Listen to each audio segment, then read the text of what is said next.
नमस्कार साथियों, मैं श्रवण कुमार। आप हमें देख रहे हैं बीडी न्यूज चैनल के माध्यम से।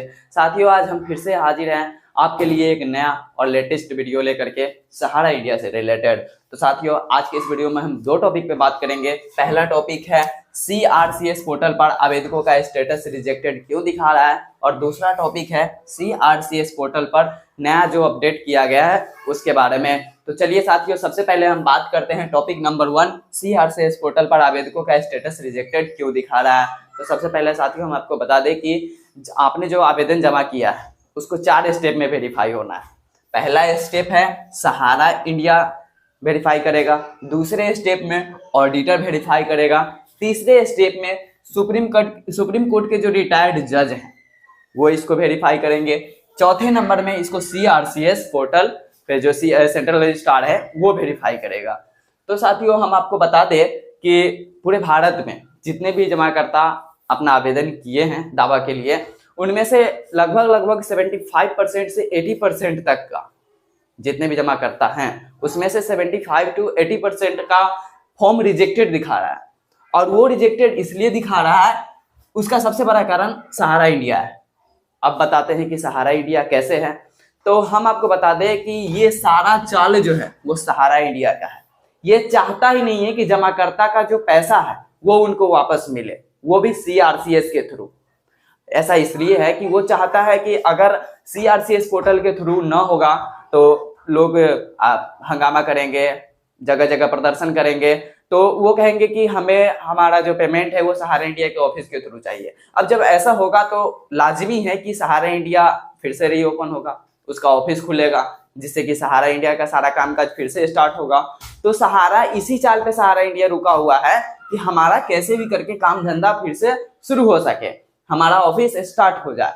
तो इसलिए जब वो वेरीफाई करता है तो उसको क्या कर रहा है कि रिजेक्टेड लिख दे रहा है। अब बताइए कि अगर किसी का जो डेली वेज में पेमेंट जमा कर रहा है उसको अब ऐसे टाइम पे बंद हुआ कि किसी को पूरा मालूम ही नहीं रहता है कि उसका पेमेंट कितना है, तब वो पेमेंट जमा कर रहा है तो कुछ एक्स्ट्रा भी हो सकता है या कुछ कम हो सकता है। तो ये काम सहारा इंडिया कर सकता है, इसको ठीक कर सकता है कि वेरीफाई करते वक्त उसको मालूम है उसके पास कितना पैसा जमा है, तो वो इसको बिल्कुल सही कर सकता है। वहां पे अगर गलत लिखा गया है, गलत अप्लाई हो गया है बंदे से, तो उसको क्या करेगा, वो सहारा इंडिया वहां पे करेक्ट कर देगा। तो ये करेक्ट ना करके क्या कर रहा है, उसको रिजेक्ट कर दे रहा है। अब बताइए, ये रिजेक्ट तो नहीं करना चाहिए, उसको वेरिफिकेशन क्यों कर रहा है, वो उसको एक्सेप्ट करेगा।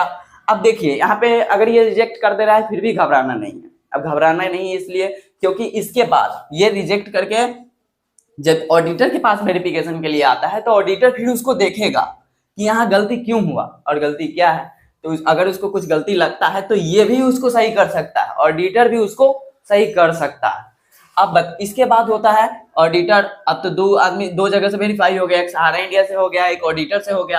अब तीसरे नंबर पे उसको वेरीफाई करेगा सुप्रीम कोर्ट के जो रिटायर्ड जज है, जिनको इस काम के लिए अपॉइंट किया गया है, वो इनको वेरीफाई करेगा। इस फॉर्म को जो आवेदन है उसको ये भी वेरीफाई करेंगे, ये देखेंगे कि उसमें गलती क्या है। अब मान के चलिए यहाँ पे ये रिजेक्ट कर दिया, अब और ये ऑडिटर इसको एक्सेप्ट कर लिया या फिर ये भी रिजेक्ट कर दिया, तो ये देखेगा कि आखिर वो एक्सेप्ट हुआ या रिजेक्ट हुआ तो वो सही है कि नहीं।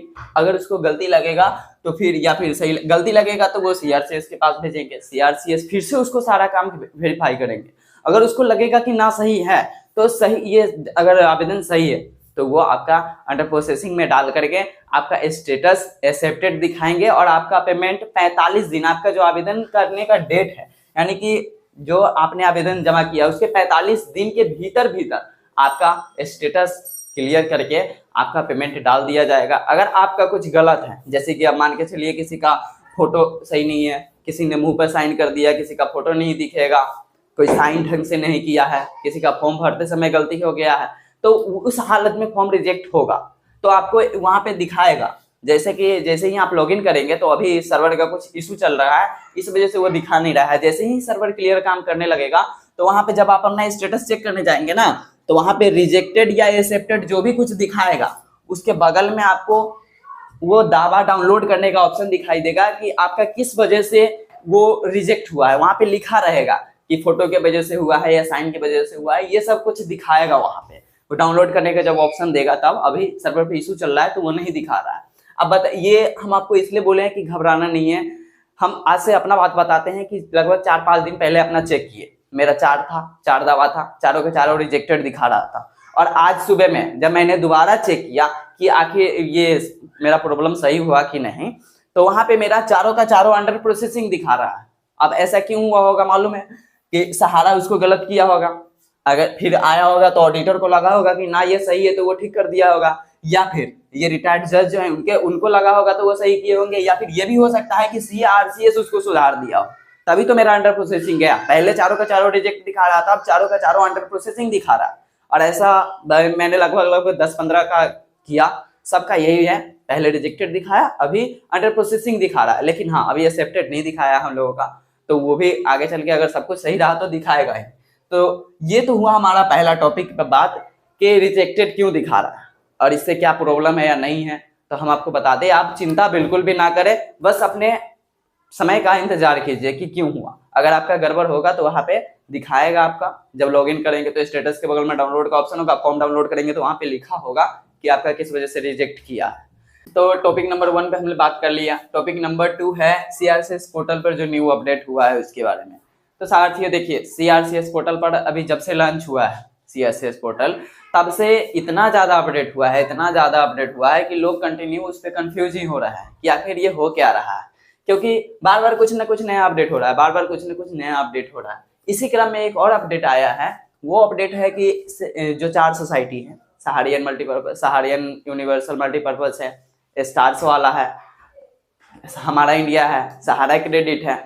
तो पहले था कि उसमें सब में अकाउंट नंबर, रिसिप्ट नंबर सब कुछ डलाता था, और अभी है कि हमारा इंडिया जो है उस पे, और सहारा क्रेडिट वाले पे और स्टार्स वाले पे, इस पे रिसिप्ट नंबर नहीं लिया जा रहा है। बाकी चीज ले रहा है लेकिन रिसिप्ट नंबर नहीं ले रहा है, वो डालने का ऑप्शन ही नहीं देता है। उसके बाद जो लास्ट में बचता है सहारियन यूनिवर्सल वाला, उसमें अकाउंट नंबर ही नहीं ले रहा है। उसमें सब कुछ ले रहा है, रिसिप्ट वगैरह सब ले रहा है, लेकिन उसमें अकाउंट नंबर नहीं ले रहा है, डालने का ऑप्शन ही नहीं दे रहा है। अब ऐसा इसलिए है कि वो जो दस्तावेज है सहारियन वाला, उसमें जो सर्टिफिकेट है उस पे सभी पे अकाउंट नंबर या कंट्रोल नंबर नहीं दिया जाए। उसमें जो सहारियन वाले में कंट्रोल नंबर होता है वही अकाउंट नंबर होता है। हम आपको ये चीज क्लियर कर दे रहे हैं कि उस पे सभी जो सर्टिफिकेट होते हैं उस पे कंट्रोल नंबर या अकाउंट नंबर नहीं लिखा होता है। इस वजह से वो सिर्फ और सिर्फ सर्टिफिकेट नंबर, जो रिसिप्ट नंबर है, ये सब इसके थ्रू ही उसको एक्सेप्ट कर ले रहे हैं फॉर्म को। तो आपको घबराना नहीं है कि हमारा अकाउंट नंबर नहीं लिखवाया है, अकाउंट नंबर नहीं लिया है, डालने का ऑप्शन नहीं दिया है, इसके लिए घबराने की जरूरत बिल्कुल भी नहीं है।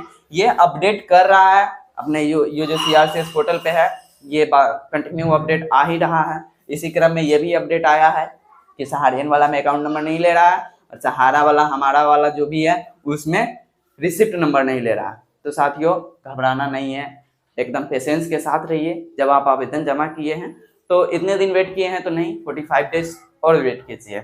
और यहीं पे हम अपना बात खत्म करना चाहते हैं। धन्यवाद।